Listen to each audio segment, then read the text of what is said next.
Every single day, I felt like I was in the Robbins Cup, and I was only trading with a $1,500 account. I was trying my hardest to do it on a credit card loan, and you guys got it made, man. $100 here, less than, and you can have the imaginary $50,000 funded account. Come on, man. You have all the advantages, but you're placing so much emphasis on being there right now, so fast, it's unrealistic.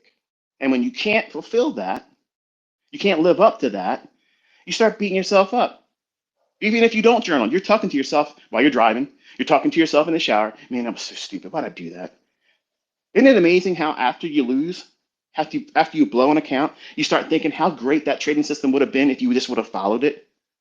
Like, I did all those things, built up this plan. This is what I was going to do. And then I did everything but that, lost money. And now you really love the trading plan. It's like a girlfriend or a boyfriend that you didn't really appreciate when they were with you, but when they're gone, absence makes the heart grow fonder. And I went through this cycle over and over again, looping, looping, looping. And I said, you know what? The problem is I'm not on time. I'm never on time. So I have to be acclimated to when the market is going to do something. So it was very amazing, astonishing, revelation for me to go through time-based studies and see that there's this repeating thing that happens all the time. All the time. It does these things over and over and over again.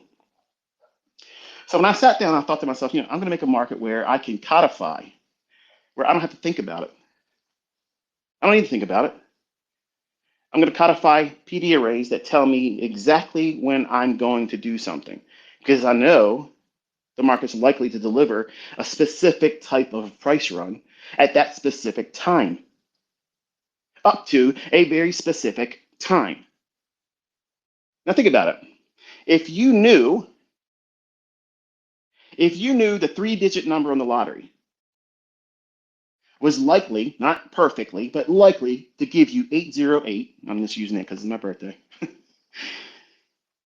If it's likely to do that in this month of the year, are you going to play that 808 number every single week and day outside of that? No, of course not. You're going to do it when it's seasonally apt to deliver it. Are you going to be, as a card counter or a professional poker, are you going to play a table where the shoe of cards gets cold? You're not going to do that. You're going to get up and walk away. What are they doing? They're getting in sync with time. The time of that synchronicity of how those cards are going to come out and how every other card player at the table is going to play them. You think about it. You do these things in your own personal life. You only want to spend time watching the games that you have an affinity for, the teams that you care about. There's lots of games on the weekend, all kinds of sports, but you're only going to plop your rear end down and vegetate on that couch when your team's playing. Doesn't matter who they're playing. And ladies, there's all kinds of TV shows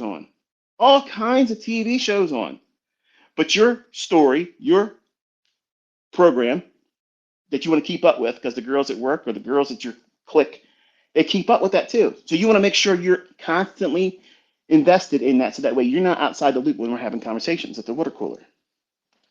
You're on time. But when we get into trading, and then we're not prodded to do these types of things, what happens is we lose sight of it, and we chase every red herring that's out there by every charlatan that's waving a banner saying, come at my Telegram, come at my Discord, come join my mentorship, follow my signals, follow my methodology. Because you think that's the easiest, fastest route to getting to make money, when it's not.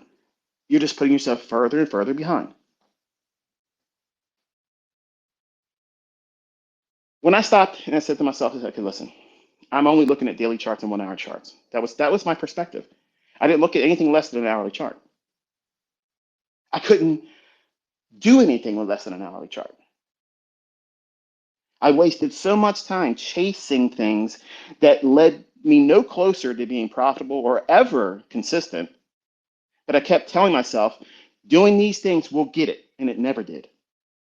Until I woke up and listened to the advice that I felt God tell me to say, look in the charts for when it continuously repeats these types of things. Look here. Look here. That's what I heard. Sometimes it was audible. Sometimes it was inside my spirit. Like sometimes it was my own internal voice. And it sounds crazy if you don't have any faith in him, but that's how it worked. That's how it happened. And I started looking for price runs that would occur at the open at 9:30 for S&P. When the currencies would open up, 'cause I traded currency futures, not forex. I didn't really gravitate to full forex until 2006.